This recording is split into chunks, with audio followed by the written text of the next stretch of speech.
Você estava falando assim, como que a gente faz? Porque está perdido mesmo. A gente enxerga hoje os defeitos da violência, do marasmo, da burocracia que o Brasil tem para desenvolver. Acho que até em alguns momentos bem intencional, não do Brasil, mas de interferências que eles colocam aqui. Por exemplo, a gente sabe que as ONGs são um problema hoje para travar o desenvolvimento que o Brasil deveria ter. E, cara, quando você pergunta o que a gente pode fazer, para mim só tem uma resposta. É a política. É através do voto, é através da eleição. Você acha que não é? O que você entendeu, por exemplo, você viu eleições dos Estados Unidos, você acompanhou lá diretamente. Tem diferença do que acontece lá e o que acontece aqui de política, quando muda um líder, por exemplo? Você veio de Biden para Trump. É diferente a eleição lá? O povo se movimenta? Sério? Você viu a diferença do Biden pro Trump, assim, nos Estados Unidos? Pô, irmão. Muito mesmo? Eu acho que tem acho que... E essa foi, acho que, a bola da vez na eleição de 2024 lá, que foi a onda migratória desregrada que o Biden e a Kamala Harris autorizaram e fizeram uma vista grossa claramente como projeto de Estado, né? De tentar, de alguma forma, pelo menos acenar para a base progressista ou também para os povos oprimidos ali da América Central e Latina, que eles teriam um amigo na Casa Branca, mas na prática, querendo se mostrar bonzinhos e caridosos, na verdade foi uma porteira aberta desregrada que teve até... Enfim, isso é um ponto também que depõe contra a Venezuela, que o Trump repete várias vezes, mas tem diversos casos provando que vários, enfim, manicômios também na América Central foram despejados dentro dos Estados Unidos sem filtro nenhum. E tem vários senadores e congressistas democratas agora dando o braço a torcer, por mais que eles torçam o nariz, mas o que o Trump está fazendo, pelo menos na fronteira sul, em termos de tampar aquilo ali, eu acho, e por tabela, por conseguinte, dando um baita de um recado que também acabou essa farra, isso é algo que está assim, pacificado, com várias outras críticas que podem ser feitas ao governo Trump, até a forma com a qual eles estão propagandeando o trabalho da polícia alfandegária, da polícia migratória, que está tangenciando em alguns casos, com realmente cenas ali que...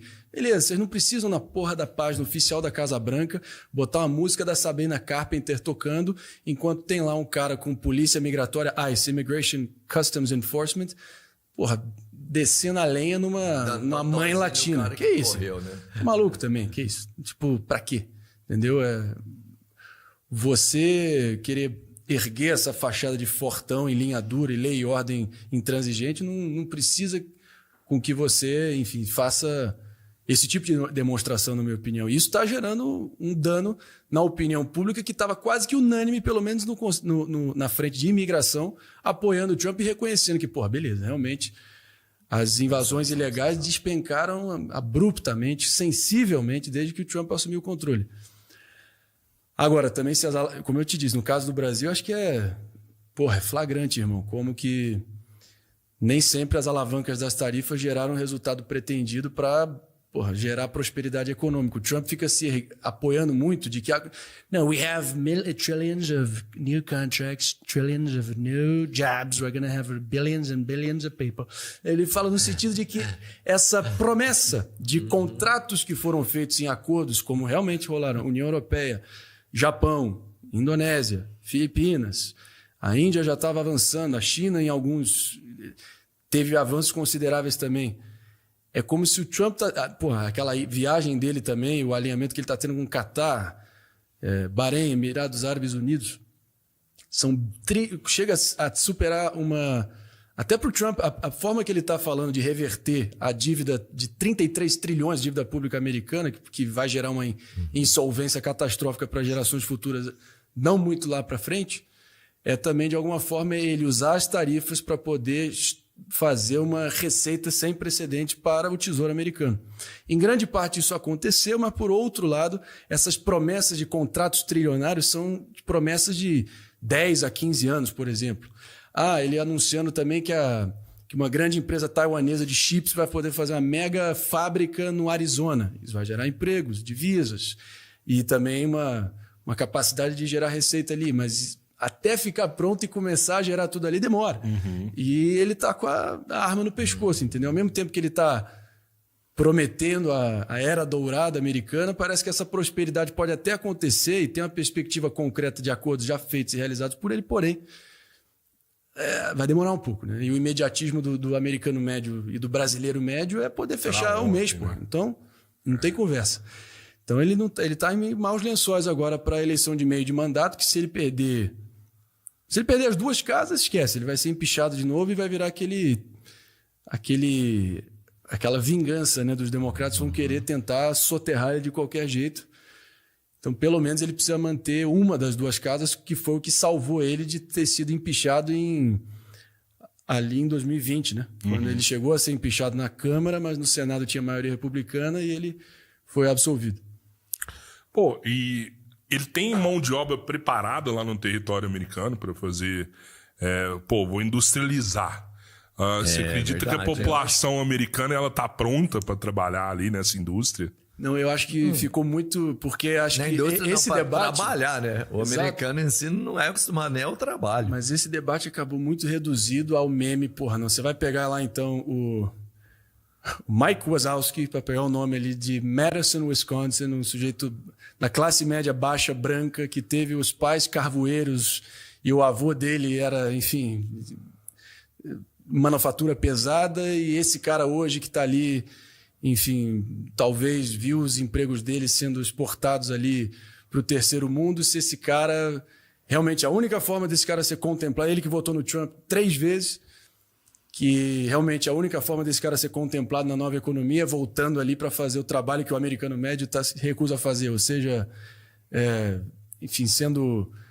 trabalhando ali na agricultura básica, na ponta, coletando verduras ou em alguma fábrica ali com graxa no rosto, calo na mão e nessa linha de... Um capacete. Mas eu não sei se é coisa... ali no frigorífico da JBS, tirando carne de... Exato, mas de novo, a nova economia... Os Estados Unidos é altamente baseada em serviços também, da nova economia, como produção de chips e todas as derivações aí também dessa cadeia de produção. Ou seja, acho que nesse sentido, os Estados Unidos pode sim fazer o que eles chamam do conceito de reshoring, né? de utilizar alguns incentivos para poder atrair novamente certas indústrias que não são só essas indústrias que a gente tem em mente. Pensou em indústria, pensou nisso que a gente acabou de descrever, né? Uhum. Mas também com um trabalho que requer alguma minúcia, alguma sofisticação, acho que isso pode ser sim um movimento crível, né?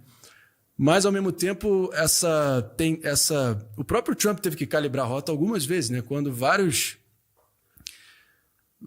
magnatas aí, donos de empresas aí do que eles chamam de Big Ag, né? Ou seja, desses grandes conglomerados da agricultura americana, que já tinham ali vários trabalhadores ainda sem documentação, que já estavam ali trabalhando há mais de uma geração, já estavam nos Estados Unidos e estavam sendo, enfim, ali, identificados, capturados e deportados, e aí até houve uma represália do grande empresariado da agricultura, especialmente na Califórnia, e fez até o Trump corrigir a rota. Então mostra também que tem isso, né? Que é a realidade dura, crua e nua do mercado de trabalho americano moderno. Então também essa ideia de que terão americanos nativos suficientes para poder fazer o trabalho desagradável, eu acho que isso é algo também que a realidade provou que é ficção pura também. Assim, a gente conhece vários imigrantes que estavam ilegais nos Estados Unidos,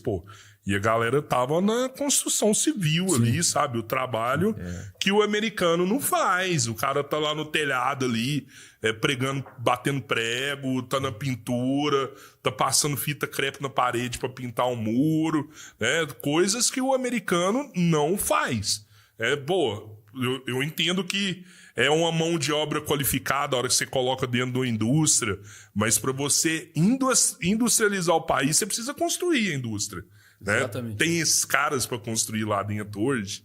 Eu não sei, eu tenho receio assim, eu lembro que dele obter sucesso nisso. Eu queria saber uma outra coisa, porque foi bem divulgado o Trump pegando a galera e jogando de volta para os seus países. Outro fato é que eu ouvi dizer que isso aí foi visto, né? Todo mundo viu isso. É que foi bem pontual, que ele não estava pegando aleatório. Tipo assim, o cara que tinha uma passagem na polícia, algum problema lá mais grave, não era o imigrante que estava lá só trabalhando quietinho. Não, e isso agora é o que eu quero saber. Rapaz, de alguém que teve lá dentro. O João trabalha no Itamaraty, tava recebendo deportado todo dia ali, velho.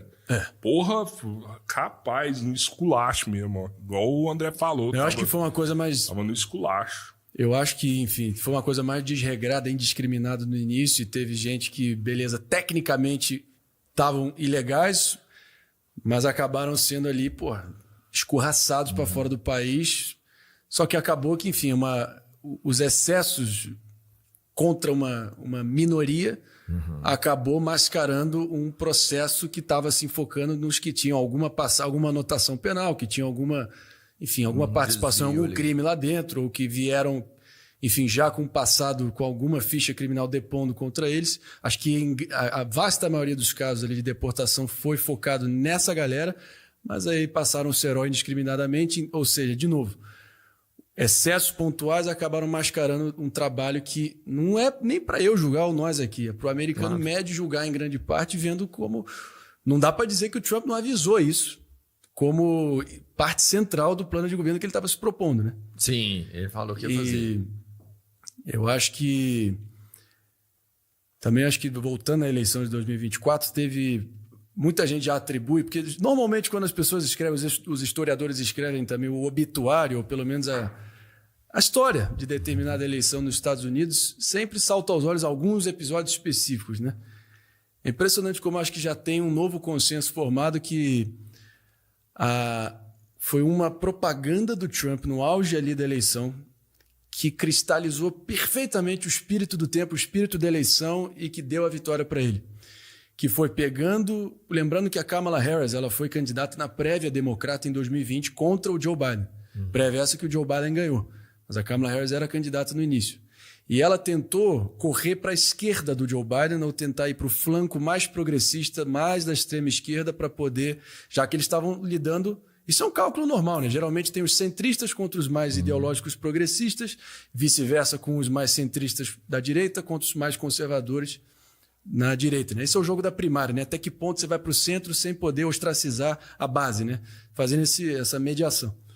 Agora, ela realmente, cara, ela deu de bandeja para os republicanos pintarem e bordarem contra ela, né? Porque eu digo que na política, na vida e nos negócios, se você está se explicando, você já está perdendo. Eita. E no caso dela, ela já teve que se explicar desde a largada, porque foi uma declaração dela tentando, como eu disse na largada do nosso programa hoje aqui, tentando tacar carne vermelha para a base, para a militância. Ela falou que ela era a favor. Olha as caixinhas aqui, é o que eles chamam de Oppression Olympics, ou seja, as Olimpíadas da Opressão. Primeiro, ela era a favor de operações de mudança de sexo, para imigrantes ilegais, prisioneiros no sistema carcerário federal. Cara, ela entregou tipo de bandeja, tipo, parece que... Sabe aquela tentativa forçada de querer mostrar que é mais realista que o rei, ou pelo menos mostrar que ela é mais pura ideologicamente contra os seus pares?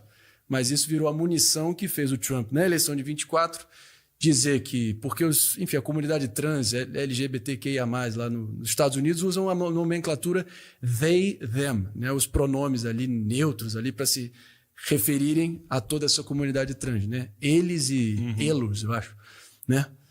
E aí o Trump falou, enquanto a Kamala... While Kamala is for they, them, Donald Trump is for you. Ele é pra geral, Matou a eleição ali. Para muitas pessoas, o Trump começou a inundar ali nos mercados de mídia, nos 7 swing states, ou seja, Arizona, Nevada, Pensilvânia, Wisconsin, Michigan, Carolina do Norte e Geórgia. E estrategicamente mapeou aonde seriam os condados que ora votam num partido, ora votam no outro, que ele também desidratou muito na eleição de 2020, quando ele estava tendo que se defender contra aquele retrospecto bem errático dele durante a Covid. E aí, ele... Dizem, enfim, a leitura de muitos dessa eleição do ano passado foi que ele selou a vitória quando ele criou essa dicotomia na cabeça do americano médio. De um lado, você tem aqui uma pessoa que não acredita em nada e está disposta a falar tudo, ou todo tipo, disposta a defender o tipo de engenharia social mais distante do senso comum. E isso é algo que também é um grande desdobramento, né? Como acho que a esquerda lá nos Estados Unidos também está percebendo que exagerou na dose da engenharia social e ficou desconectada do senso comum do americano médio, tratando qualquer um que tentasse falar, ser contra o mínimo, né, desse tipo de engenharia, desse receituário progressista, né, dessa fantasia que eles tinham. Quem criticasse isso minimamente era um neandertal, fascista, deplorável, igual a Hillary Clinton falou, né? Deplorável, irremediável. Isso foi algo, cara, que eu nunca, mesmo estando à direita e no momento onde eu estava numa rota de colisão com o que o bolsonarismo representou em algum momento, eu sempre lembrei, cara, dessa posição da Hillary Clinton se descrevendo os trumpistas como deploráveis, irremediáveis, pessoas mal cheirosas que frequentam o Walmart como se o americano médio que apoiasse o Trump fosse um cidadão de segunda classe, né? Como se fosse alguém que não tivesse salvação. E não tem nada mais snob, elitista e antipovo do que você ter essa pedância, essa arrogância contra os seus semelhantes, né?